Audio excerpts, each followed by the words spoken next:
Hello મિત્રો, સ્વાગત છે તમારું સ્વામિનારાયણ ટ્યુબ ચેનલમાં। આજે આપણે લઈને આવી ગયા છે સ્વામિનારાયણ મંદિર, પ્રસાદી મંદિર, જે ભુજમાં આવેલું છે, જે ભગવાન સ્વામિનારાયણે બંધાવેલું ભુજનું પ્રથમ મંદિર।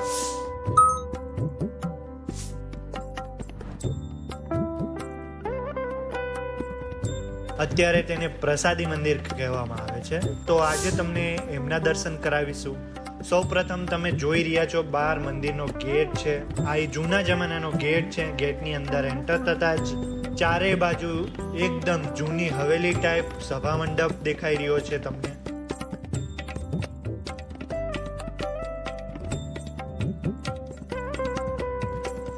અને આ બાજુ છે 3 શિખર વાળું મંદિર, જ્યાં નરનારાયણ દેવ ભુજ બિરાજમાન છે।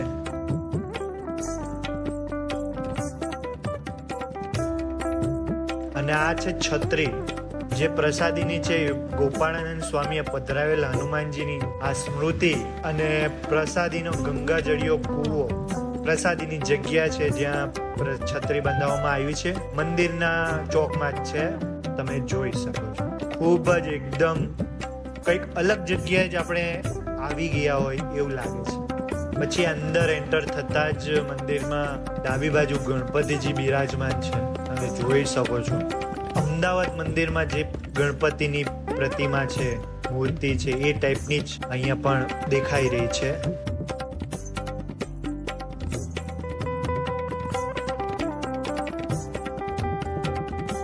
અને હનુમાનજીની મૂર્તિ પણ સ્થાપિત કરવામાં આવી છે, તમે જોઈ શકો છો।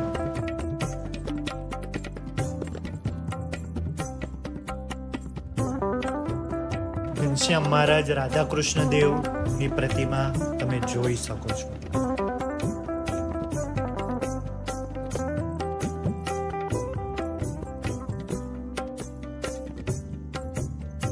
અને આ છે નરનારાયણ દેવ અને ઘનશ્યામ મહારાજ। ભગવાને આ જગ્યાએ નરનારાયણ દેવની સ્થાપના કરી હતી। અને અત્યારે જે નરનારાયણ દેવ દેખાઈ રહ્યા છે અહીંયા હતા, એ અત્યારે હમણાં જે નવું મંદિર બન્યું એમાં પ્રતિષ્ઠિત કરવામાં આવ્યા છે। પહેલા એ અહીંયા જ હતા। અને આ છે ઘનશ્યામ મહારાજ। 2001માં જ્યારે ભુજમાં ભૂકંપ આવ્યો ત્યારે આ મંદિર પડી જવાથી નવો મંદિર બનાવવાની જરૂરિયાત ઊભી થઈ, ત્યાર પછી ત્યાં નવું મંદિર બનાવ્યું અને એવી રીતે સ્થાપિત કરવામાં આવ્યું। અને મંદિરની પાછળ પ્રદક્ષિણા વિભાગમાં ભગવાન સ્વામિનારાયણની ભુજની અંદર જે પ્રસાદીની વસ્તુઓ છે એમનું પ્રદર્શન ગોઠવવામાં આવ્યું છે, તમે જોઈ શકો છો। અલગ અલગ ભગવાન સ્વામિનારાયણની મૂર્તિઓ, વાસણો, ગ્રંથો, જે ભગવાન સ્વામિનારાયણ સમયમાં ભગવાન સ્વામિનારાયણે જે વસ્તુઓ વાપરી હતી એ બધી પ્રસાદીની વસ્તુઓનું આ એક જગ્યાએ એકત્રીકરણ કરીને લોકોના દર્શનાર્થે મૂકવામાં આવ્યું છે। તો મિત્રો, આવાને આવે વિડીયો જોવા માટે સ્વામિનારાયણ ટ્યુબને સબસ્ક્રાઈબ કરી દેજો, અને વિડીયો સારો લાગે તો લાઈક અને શેર કરી દેજો, જેથી અમને વિડીયો બનાવવાનું પ્રોત્સાહન મળે।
તમે જોઈ રહ્યા છો એ છે ગઢડામાં જે ભગવાન સ્વામિનારાયણ જે લીમડા નીચે બધી સભા ભરીને બેસતા, એ લીમડાનું થડ છે જે મંદિરમાં દર્શનાર્થે મૂકવામાં આવ્યું છે, તમે જોઈ શકો છો.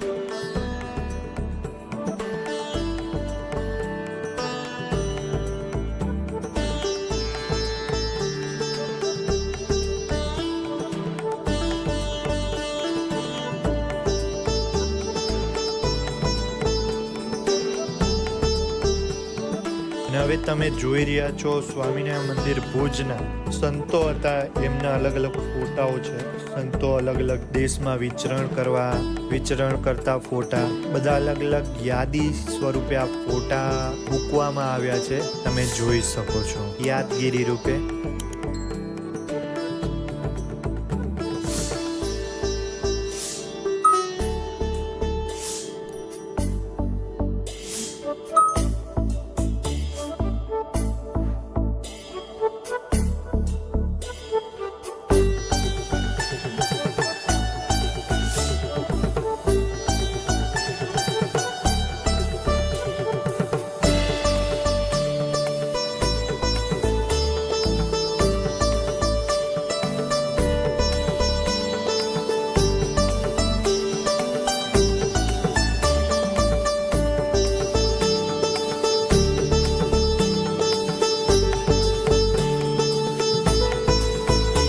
અને સંતોની દૈનિક ક્રિયાના ફોટા પણ તમને દેખાઈ રહ્યા છે. ખૂબ જ સરસ મંદિર બનાવવામાં આવ્યું છે.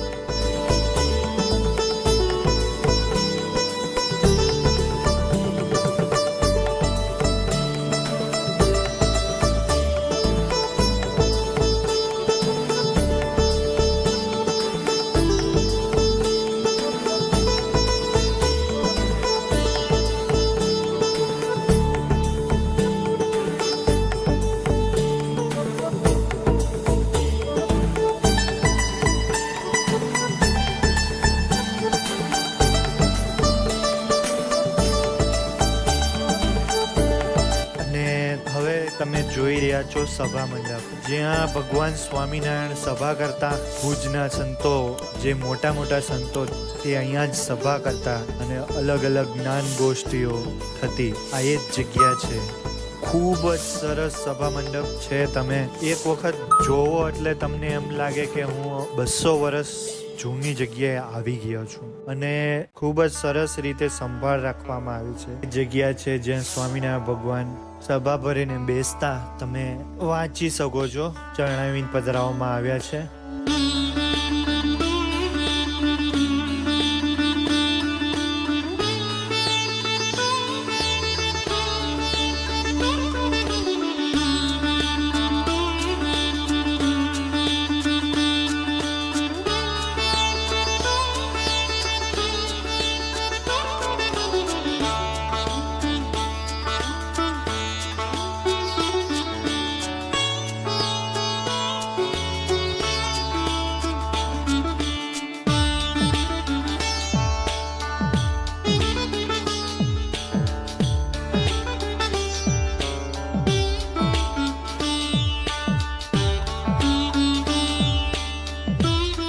તમે જોઈ શકો છો ખૂબ જ સરસ કોતરણી સભા મંડપના પિલરમાં કરવામાં આવે છે. અને આ સભા મંડપ ભુજના સ્વામી અચ્યુતદાસજી સ્વામી, નિર્ગુણદાસજી સ્વામી પણ કહેવાય છે. આ એમને બનાવ્યો હતો.